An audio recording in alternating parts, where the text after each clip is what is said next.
believe what's happening with our Commanders right now? We've just received 3 pieces of news that are going to completely change the direction of this franchise. And if you thought this offseason was going to be calm, you're completely crazy. First, we have our star defensive tackle, who seems like a totally different player after a much anticipated departure. Second, the biggest deal in DC history has a council member asking for more time to review our return home. And third, a $100 million contract situation has our offensive star off the field. Do you think Peters is finished transforming this team? And you know what's the craziest thing about all this? We're just getting started. Let's start with something many didn't see coming, but I've been telling you for a while. Daron Payne looks like a completely different player at this mandatory minicamp, and it's no coincidence this happens right after Jonathan Allen left the organization. Do you remember when I told you Allen's departure was going to bring unexpected consequences? I say this to you.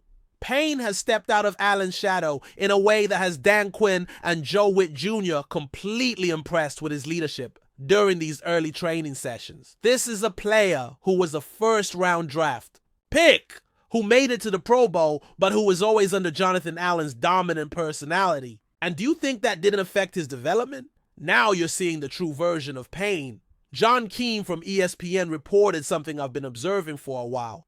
Allen, though positive in his leadership, kept other players in the shadows. And you know why this is great for us, because now Payne is taking the defensive reins when we need it the most. This is a crucial year for Payne. He has the highest salary cap hit on the team with $26.17 million. Do you think Peters and Quinn didn't calculate this perfectly?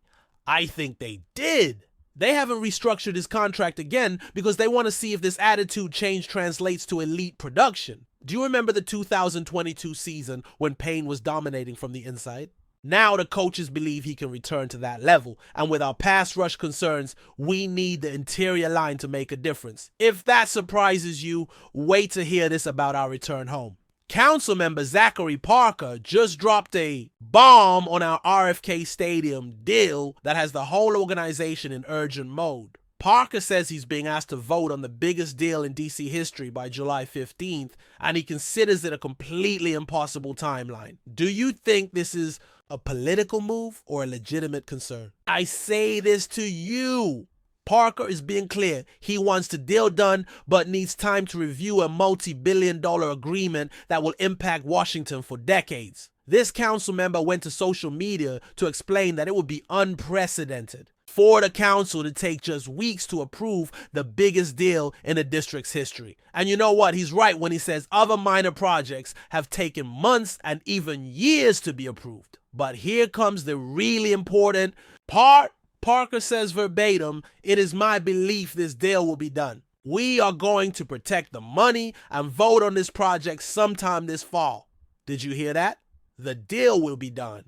Just not as quickly as Josh Harris, the mayor's office, and we fans want. Parker is talking about wrestling with issues like rent, taxes, organizational rights, revenue sharing, and impact on current and future budgets. And you know what else worries me? Parker mentioned that Washington is on the edge of tens of thousands of residents losing their housing benefits, TANF, and healthcare. Do you think this isn't going to influence negotiations? I think it will. But the good news is Parker is confident the deal will complete. We just need patience while the political process takes its course. But that's nothing compared to what's coming, because we have a situation sending the entire fan base into panic. Terry McLaurin is in contractual holdout, and the Commanders are being called foolish for letting this situation drag on. Can you believe our star wide receiver, the player who stayed with us during the franchise's worst years, isn't participating in any off-season training because he can't reach a contract agreement? I can't believe we're in this situation. Terry McLaurin just had a 13-touchdown season, a personal best, finally playing with a quarterback who can consistently get him the ball.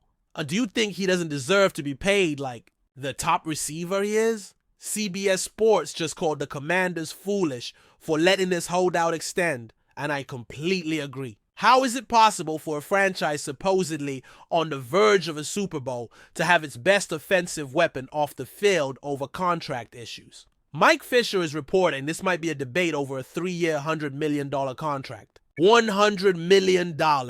And you know what? Terry totally deserves it. This is a player who, when the franchise was on its knees during the last years of Dan Snyder, kept showing up and playing at an elite level.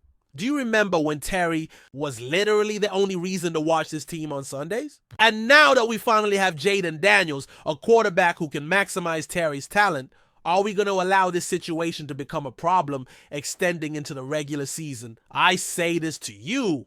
Adam Peters and Josh Harris are playing with fire. Did you see what happened with the Cowboys and CeeDee Lamb? Or with the 49ers and Brandon Ayuk?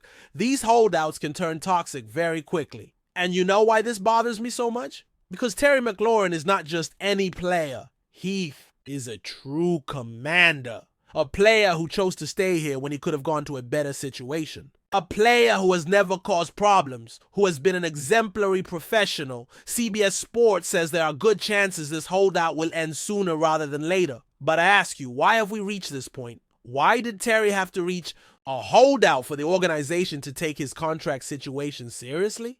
The wide receiver market has completely exploded. Calvin Ridley got $92 million with the Titans. Mike Evans restructured for $52 million with Tampa.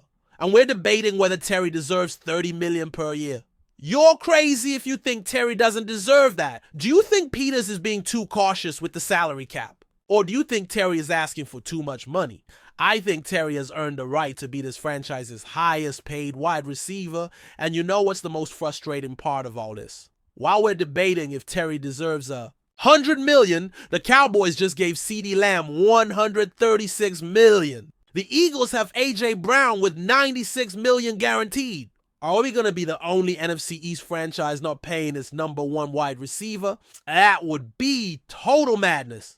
Commanders, these three pieces of news show exactly where we are as an organization. We have Payne thriving without Allen. We have our stadium in progress but with political patience. And we have Terry waiting for the contract respect he deserves. Do you think Peters will resolve Terry's situation before training camp? Do you think the RFK deal will complete this fall, as Parker says?